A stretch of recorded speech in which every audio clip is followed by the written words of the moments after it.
Hello, Christie Arkovich from Tampa, Florida. Please hit the subscribe button, if you will. I am trying to get the word out on what to expect and what we've already seen from the Biden administration in student loan debt relief. And so the topic today is the expansion to the CARES Act for FFEL loans, FFEL.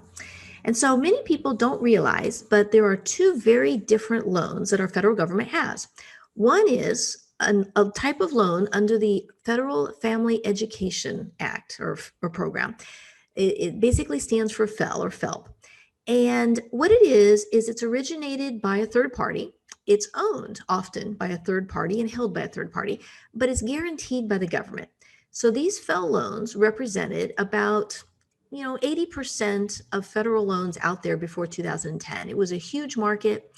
The FFEL servicers, the private loan servicers were out there lobbying schools individually to try to ensure that they promoted the FFEL program. And again, these are privately originated loans that are only guaranteed by the government. So what happened is President Clinton, President Bush, President Obama, everyone tried to basically eliminate the middleman and reduce the fees and turn these federal loans into a strictly federal product from the get-go. And so the direct loan program was expanded. And so think of it as this: the direct loan is federal loans loaned directly to the student from the federal government. So they're direct.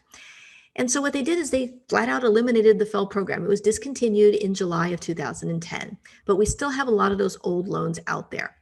They're federal loans, but they're not quite as good as federal loans. They are like, Class B stock, basically. They don't have as many options.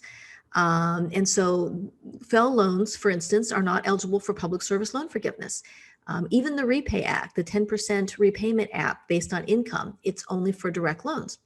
And so when the CARES Act was passed due to COVID in March of 2020, it basically only applied to, again, direct loans. And it caused a huge disconnect because people would receive bills saying, hey, your federal loans are in forbearance, there's 0% interest, you don't have to worry about them during COVID, make sure to take care of you and your family and so forth, and don't worry about these loans. So people didn't. The problem is that not all their federal loans were direct loans. Maybe half were FFEL loans. And so these FFEL loans, Federal Family Education Loans, FFEL, they become delinquent. It started hurting people's credit. People accidentally defaulted. And I don't know if you know this, but if you default on a federal student loan, they add 25% to the balance, and you can default more than once. And so there's a bunch of people who ended up in default facing potential garnishment when the FFEL lenders discontinued the forbearance. The government, the Department of Ed, they asked the FFEL servicers to do something similar to the direct loans when CARES came out in March. And so many of the FFEL servicers did something similar. They offered forbearance, but they didn't offer it for quite as long. They didn't continue to agree with all the executive actions that continued the forbearance from September of 2020 all the way to September of 2021. So one by one, the forbearances started to end in the fall and winter and so forth. Also, they never had 0% interest. Their loans continued to accrue interest. So these lesser loans, these FFEL loans, these federal loans, are now being treated the same. The Expansion Act, while it doesn't sound all that important and so forth, it's part of all the stimulus that was passed here at the end of March, allows for anyone who accidentally defaulted or went into delinquency on a FFEL loan, they are now going to have that waived. And so they're going to go back and basically have the credit reporting agencies revisit everyone's credit report and take off any delinquencies or defaults that may have gone on there. So they're going to reverse the negative credit reporting. The second thing they're going to do is, let's say someone actually was garnished or had their tax return seized. They're going to reverse that all automatically. You don't have to do a thing. You'll receive a letter in the mail that says, hey, that tax refund that you're supposed to get that we took, well, we're going to go ahead and give it to you anyway. Same thing with garnishment. The garnishment that they took at 15% of someone's income will also be reversed and refunded. The only thing you need to do is, if you have a FFEL loan, If you made a voluntary payment during COVID, let's say that you knew, to pay your FFEL loans, and you were, it wasn't through a garnishment or tax refund, but you actually wrote them a check or had an auto pay made to them or something.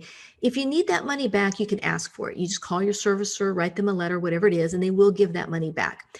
I believe the federal government is probably figuring a lot of people won't need that money back, that if they paid the government, during COVID, that they were able to, they haven't lost their job, they had enough savings, and that they probably want to continue to pay that loan down. So I suspect that a large number of people won't take advantage of that and won't need to take advantage of that. But if you do need the money for any other reason, just know that you can ask for any voluntary payments that you might have made on a federal loan during COVID, from now back through March 13 of last year, that you can ask for that money to be refunded to you. And then your balance will be what it was before COVID hit. It won't go up, it won't go down, it'll just be what it was. So if that has been helpful for you, I hope it has. I know there's been a lot of confusion with the disparity of these federal loans. People think all federal loans are treated the same, but they're really not. There's a lot of different kinds of loans.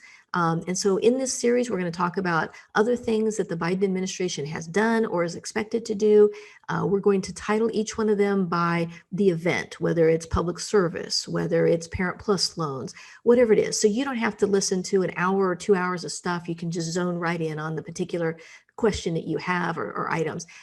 We do one-on-one consultations. You're welcome to call or email or text us.